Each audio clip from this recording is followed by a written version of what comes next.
জয়সালমীরের সোনার কেল্লাকে বিদায় জানিয়ে আজ আমরা এগিয়ে যাব থর মরুভূমির বুকে স্থিত ডেজার্ট ক্যাম্পে।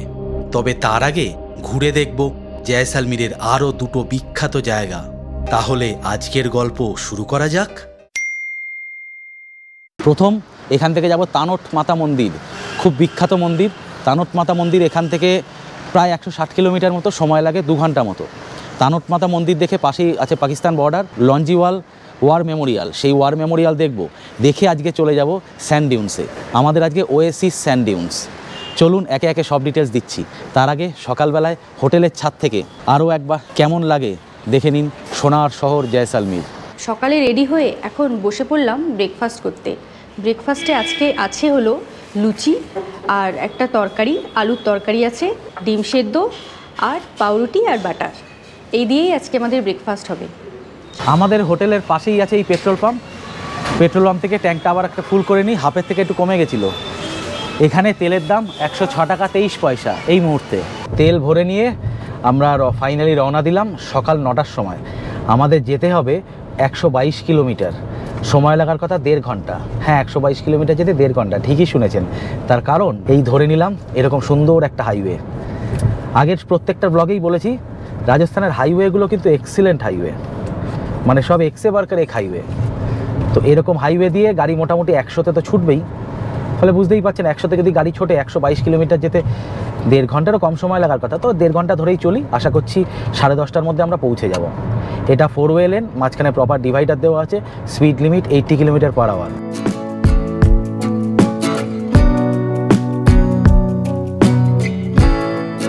তানট মাতা মন্দিরে যাওয়ার সময়তেও রাস্তায় একটা টোল পড়ে, এই সেই টোল পয়েন্টটা এখনো চালু হয়নি, তাই আমাদের এই যাত্রায় টোল কাটলো না।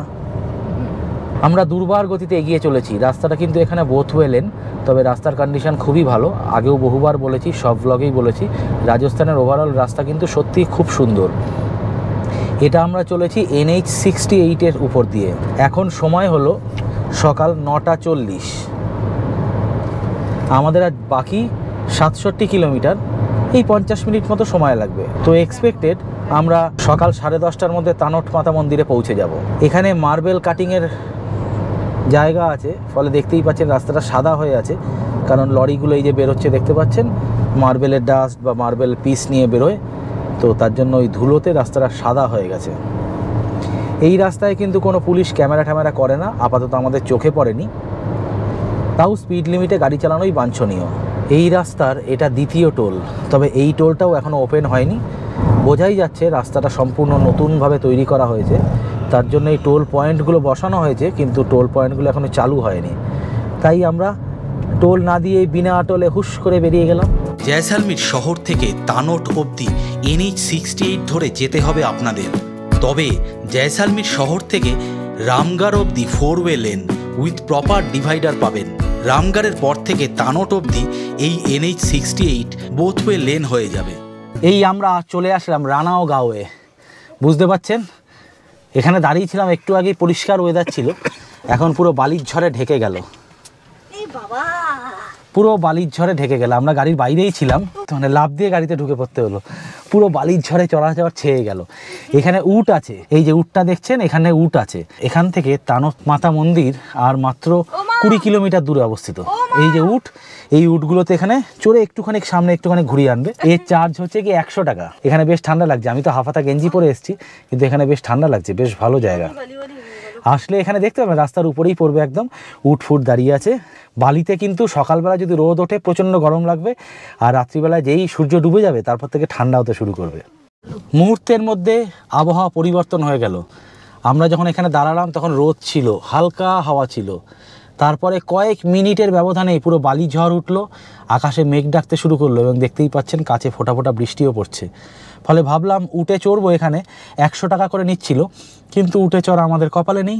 তাই আমরা এগিয়ে যাই তানট মাতা মন্দিরের উদ্দেশ্যে। চলুন। প্রকৃতি তার মায়ার বাঁধনে আরও একবার বেঁধে ফেলেছে আমাদের। থর মরুভূমির মধ্যে ঝকঝকে রাস্তার উপর দিয়ে গাড়ি ছুটছে 80 কিলোমিটারে।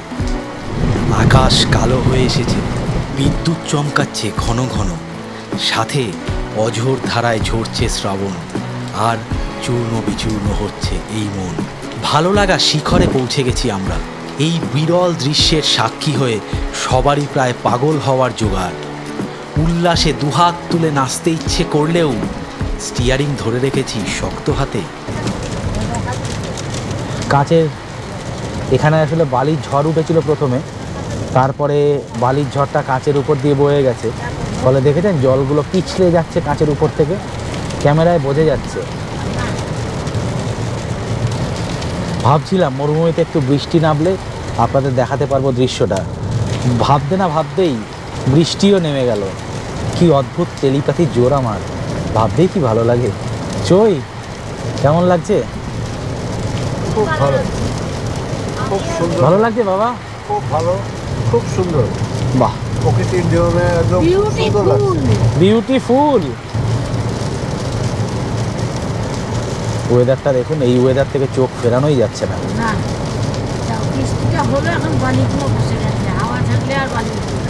হ্যাঁ, আপাতত আমরা তানট মাতা মন্দিরে পৌঁছে গেলাম ঠিক 10:30টার সময়। এই যে মন্দিরটা দেখছেন, এখানেই ঢুকবো। গাড়িটা যে কোনো সাইডে পার্ক করে দেওয়া যায়, এখানে রাস্তার উপরেই গাড়ি পার্ক করা যায়। এরকম সাইড করে গাড়ি পার্ক করে দিলাম। গাড়ি পার্ক করে দিয়ে একটু চা নিয়ে নিলাম, কারণ অনেকক্ষণ প্রায় ঘন্টা দেড়েক দুয়েক চা খাওয়া হয়নি। একটু চা খাই, চা খেয়ে ভিতরে মন্দির মাতার দর্শনে যাই। চলুন তাহলে দেখাচ্ছি মন্দির। দেখুন ডিজিটাল ভারতের গতি কি পরিমাণে বেড়ে গেছে। এই হচ্ছে আমাদের উট ভাই, দেখেছেন উটের গলাতেও ঝুলছে কিউআর কোড। কি সাংঘাতিক ব্যাপার। এই দাদা হচ্ছে উটের মালিক। यहाँ पे উট ভাড়া কিতনা है? 100 रुपया। 100 रुपया। বৃষ্টি পড়েছে তাই ওয়েদারটা বেশ শীতল হয়ে গেল, ঠান্ডা ঠান্ডা হাওয়া দিচ্ছে, দারুণ লাগছে। এই দেখুন এবার আমরা মন্দিরের ভিতর প্রবেশ করতে চলেছি। তানট মাতা মন্দির বা শ্রী মাতেশ্বরী তানট রায় মন্দির ভারতের পশ্চিম সীমান্ত রাজ্য রাজস্থানের জয়সালমের জেলার তানট গ্রামে অবস্থিত একটি হিন্দু মন্দির, যা তার অলৌকিক ঘটনার জন্য পরিচিত। বিশেষ করে 1965 এবং 1971 সালের ভারত পাকিস্তান যুদ্ধের সময় মন্দিরটি বোমা হামলায় অক্ষত থাকার কারণে এটি ব্যাপক পরিচিতি লাভ করে। পাকিস্তানের যতগুলি বোমা এই মন্দির ও তার আশেপাশে পড়েছিল তার একটিও বিস্ফোরিত হয়নি বলে শোনা যায়।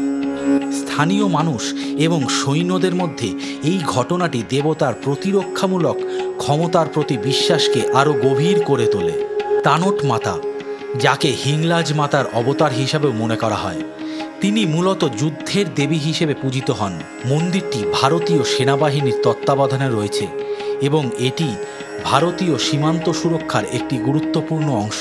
তানট মাতা মন্দির কেবল একটি ধর্মীয় স্থান নয়, এটি সাহস, বিশ্বাস এবং অলৌকিক ঘটনার প্রতীক হিসেবেও বিবেচিত হয়। এই হচ্ছে মাতার মন্দিরের ভিতরের অংশ।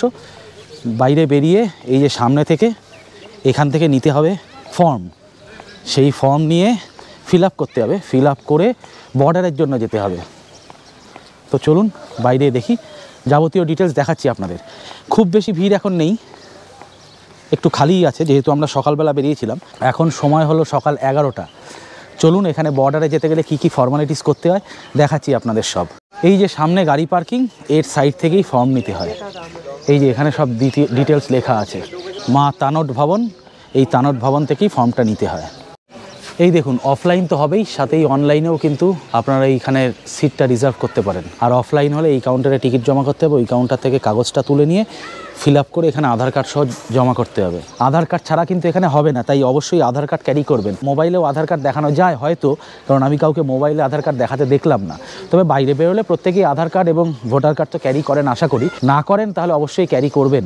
এই দুটো জিনিস ক্যারি করা কিন্তু ম্যান্ডেটারি এখন যে কোনো জায়গাতেই ট্রাভেল করার জন্য। আমরা কাগজ করালাম, কাগজটা দেখালাম না কারণ ওখানে পার্সোনাল ডিটেলস লেখা আছে। করিয়ে এই সামনে থেকে আমরা যাব হচ্ছে গিয়ে বর্ডারের উদ্দেশ্যে। বর্ডারে যাওয়ার রাস্তাটা দেখাচ্ছি, একটু দেখুন। এই যে বাঁদিকে মন্দির, এখান থেকে আমরা ডান দিকে ঢুকে যাব। আর ওই যে সামনে জলের ট্যাঙ্কি দেখা যাচ্ছে, ওই জলের ট্যাঙ্কির ওখান থেকে যেতে হবে। এই রাস্তা দিয়ে ঘুরে গেলাম, এই রাস্তা দিয়ে ঘুরে গিয়ে এবার আমরা চলে যাব বাঁদিকে। বাঁদিকে গিয়ে আবারও বাঁদিকে যেতে হবে।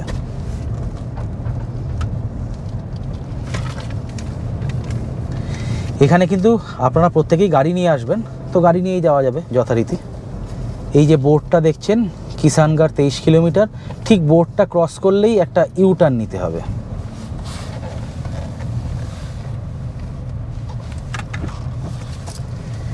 এই যে দেখেছেন বর্ডারের লোগো দেওয়া আছে, বর্ডার দিকে ডান দিকে অ্যারো দেওয়া আছে, এই অ্যারো দিয়ে ঢুকে যেতে হবে। এই যে লেখা আছে ব্যাটালিয়ান বর্ডার 20 কিলোমিটার, এখান থেকে 20 কিলোমিটার যেতে হবে। তাহলে চলুন এই রাস্তা ধরে এগোতে থাকি। ভারতের সবথেকে বড় মরুভূমি এই থর মরুভূমি। সেই থর মরুভূমির বুক চিরে আমাদের গাড়ি প্রতি ঘন্টায় 80 কিলোমিটার বেগে ছুটে চলেছে সামনে বর্ডারের উদ্দেশ্যে। ভারত পাকিস্তানের বর্ডারটা সামনে থেকে দেখব বলে আমরা এগিয়ে চলেছি। মেন যে মন্দির, সেই মন্দির থেকে প্রায় 25 কিলোমিটারের রাস্তা অতিক্রম করতে হবে আপনাদের বর্ডারে যেতে গেলে। বর্ডারের পাস আগেই বললাম অনলাইনেও করা যাবে, তার লিঙ্কও ডেসক্রিপশন বক্সে দেওয়া রইল এবং ভিডিও ফুটেজও আপনারা দেখেছেন। আর অফলাইনে করতে গেলে তো দেখলেন, আমরা অফলাইনেই করলাম। আধার কার্ড কিন্তু ম্যান্ডেটারি। তাহলে মরুভূমির বুক চিরে যেতে কেমন লাগছে? আমাদের তো খুব ভালো লাগছে, আপনাদের দেখতে কেমন লাগছে কমেন্টে জানাতে ভুলবেন না। এই রকম দৃশ্যপট আমরা প্রত্যেকেই হয়তো স্বপ্নে দেখে থাকি মাঝে মধ্যেই। সেই স্বপ্নের বাস্তবায়ন হলো আজকে আমাদের এই ছোট্ট প্রচেষ্টা। আশা করি আপনাদেরও সেই স্বপ্নের রাস্তায় নিয়ে আসবে খুব শীঘ্রই। দুপাশে উঁচু নিচু বালির ঢিবি আর দিগন্ত বিস্তৃত বালির রাশিরা হয়তো আমাদের স্বাগত জানাচ্ছে দুহাত তুলে। আর বর্ডার, সে তো মানুষের তৈরি একটি সামান্য কাল্পনিক রেখা মাত্র। এই সমগ্র পৃথিবীটাই তো আমাদের সবার, সেটা পাকিস্তান হোক বা বাংলাদেশ, আমরা সর্বত্রই বিরাজমান।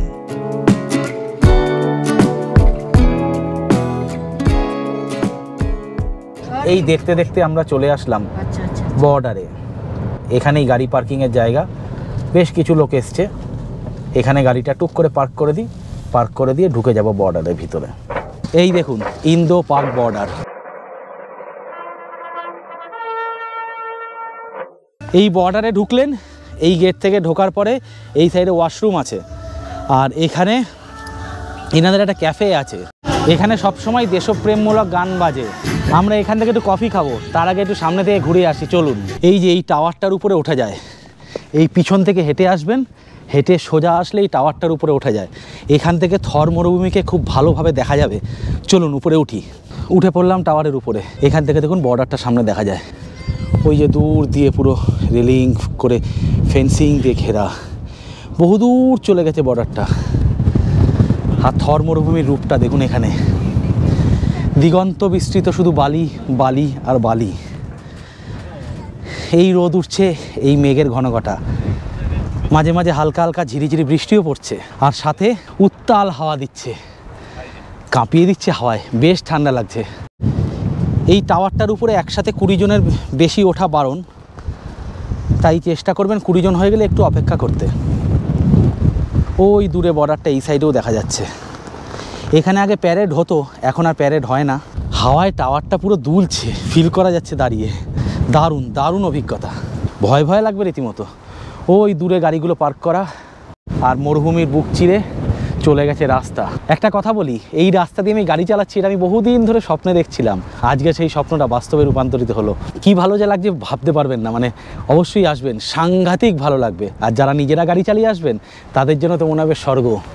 সত্যি দারুণ অনুভূতি। 1971 সালের 4 ডিসেম্বর ঠান্ডা মরুভূমির রাতে যখন দেশের বেশিরভাগ মানুষ ঘুমিয়েছিল, রাজস্থানের থর মরুভূমিতে একটি ছোট্ট ভারতীয় সেনাপোস্ট একটি মারাত্মক যুদ্ধের জন্য প্রস্তুতি নিচ্ছিল।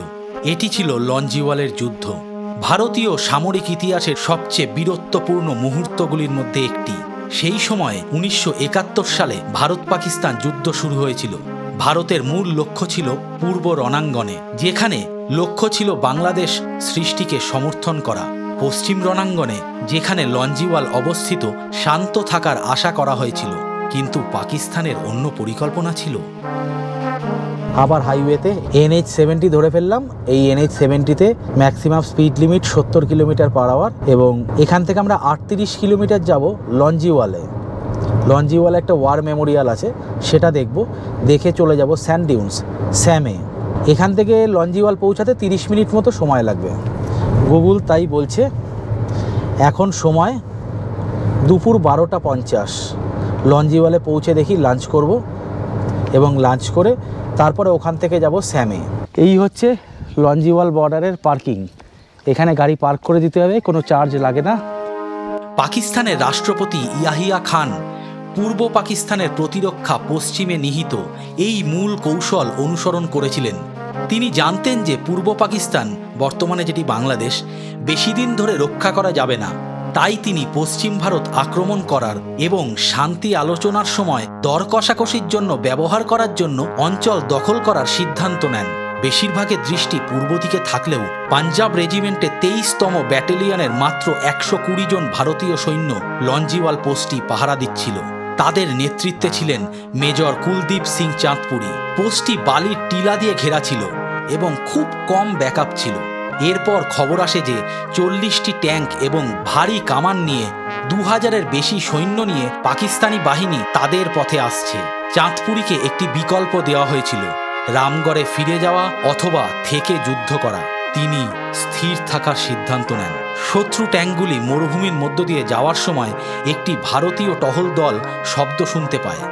নষ্ট করার আর সময় ছিল না। সৈন্যরা দ্রুত একটি নকল ট্যাঙ্ক বিধ্বংসী মাইনক্ষেত্র স্থাপন করে এবং তাদের অবস্থান গ্রহণ করে। রাত প্রায় 12:30 নাগাদ পাকিস্তানি ট্যাঙ্কগুলি গুলি চালায়। আকাশ বিস্ফোরণে আলোকিত হয়ে ওঠে, কিন্তু ভারতীয় সৈন্যরা আতঙ্কিত হয় না। তারা ট্যাঙ্কগুলি খুব কাছে না আসা পর্যন্ত অপেক্ষা করে। মাত্র 15 থেকে 30 মিটার দূরে যখন তারা এসে পৌঁছায়, তখন রিকোয়েললেস রাইফেল এবং কাঁধে লাগানো ট্যাঙ্ক বিধ্বংসী অস্ত্র দিয়ে পাল্টা গুলি চালায় ভারতীয় সৈন্যবাহিনী। 2টি ট্যাঙ্ক তৎক্ষণাৎ ধ্বংস হয়ে যায়। আরও অনেকে নরম মরুভূমির বালিতে আটকে যায়। পাকিস্তানি সৈন্যরা কাঁটা তার দেখতে পায় এবং ধরে নেয় যে সামনে ল্যান্ডমাইন রয়েছে। তারা থামে এবং ইঞ্জিনিয়ারদের পাঠানোর জন্য প্রায় 2 ঘন্টা অপেক্ষা করে, কিন্তু বুঝতে পারে যে এটি একটি কৌশল। এই বিলম্ব ভারতীয় পক্ষকে প্রস্তুতি এবং কৌশল নির্ধারণের জন্য মূল্যবান সময় দেয়। সঠিক মানচিত্র এবং মরুভূমি সম্পর্কে সামান্য জ্ঞান না থাকায় অনেক পাকিস্তানি ট্যাঙ্ক আটকা পড়ে। ভারতীয় পোস্টটি একটি ছোট্ট পাহাড়ের উপর অবস্থিত ছিল, যা তাদের স্পষ্ট দৃশ্য এবং একটি বড় সুবিধা প্রদান করেছিল। পাকিস্তানের জন্য পরিস্থিতি আরও খারাপ করে তুলেছিল প্রকৃতি স্বয়ং, কারণ এটি ছিল পূর্ণিমার রাত। যখন তাদের জ্বালানি ট্যাঙ্কগুলিতে আগুন ধরে যায়, যুদ্ধক্ষেত্র আলোকিত হয়ে ওঠে। ভারতীয় সৈন্যদের লক্ষ্য করা আরও সহজ করে তোলে। ভারতীয় সৈন্যরা সাহসী ছিল, কিন্তু তারা চিরকাল এই অবস্থান ধরে রাখতে পারবে সেটা আশা করা যায়নি। ভোরবেলা অবশেষে আকাশ থেকে সাহায্য আসে। ভারতীয় বিমান বাহিনীর জেট, হকের হান্টার এবং HAL মারুতারা উড়ে যায়। যেহেতু পাকিস্তানের কোনো বিমান কভার ছিল না, তাই জেটগুলি কোনো প্রতিরোধের মুখোমুখি হয়নি। একটি সাহসী এয়ার কন্ট্রোলার একটি ছোট বিমান উড়ে আক্রমণ পরিচালনা করে। জেটগুলি শত্রু ট্যাঙ্ক এবং ট্রাকগুলিতে রকেট এবং মেশিনগান নিক্ষেপ করে। মরুভূমি পাকিস্তানের সেনাবাহিনীর জন্য একটি দুঃস্বপ্নে পরিণত হয়। IAF পাইলটরা পরে এটিকে টার্কি শুট হিসাবে বর্ণনা করেছিলেন। শত্রুর কোনো সুযোগ ছিল না। 6 ঘন্টার যুদ্ধের শেষে পাকিস্তান 36টি ট্যাঙ্ক, 100টিরও বেশি যানবাহন এবং অনেক সৈন্য হারিয়েছিল। ভারতীয় পক্ষের ক্ষয়ক্ষতি খুব কমই হয়েছিল। শীঘ্রই শক্তি বৃদ্ধিকারী বাহিনী এসে পৌঁছায় এবং অবশিষ্ট পাকিস্তানি সৈন্যরা পোড়া ট্যাঙ্ক এবং ভাঙা ট্রাক রেখে পালিয়ে যায়। এভাবেই যুদ্ধে জয়লাভ করে ভারতীয় সেনাবাহিনী এবং বিখ্যাত হয়ে যায় এই লঞ্জিওয়াল বর্ডার। এই বীর জওয়ানদের আমরাও জানাই সেলুট। এই দিক থেকেই আমরা সোজা আসলাম, এসে এই দিকে গাড়ি পার্কিং, আর এই দিক থেকে চলে যেতে হবে আমাদের স্যান্ড ডিউনসে। আর এখানে ভিতরে ঢোকা যায়। এটাই হচ্ছে লঞ্জিওয়ালা ইউথ স্থল। এখানেই লঞ্জিওয়ালের সেই বিখ্যাত যুদ্ধটা হয়েছিল।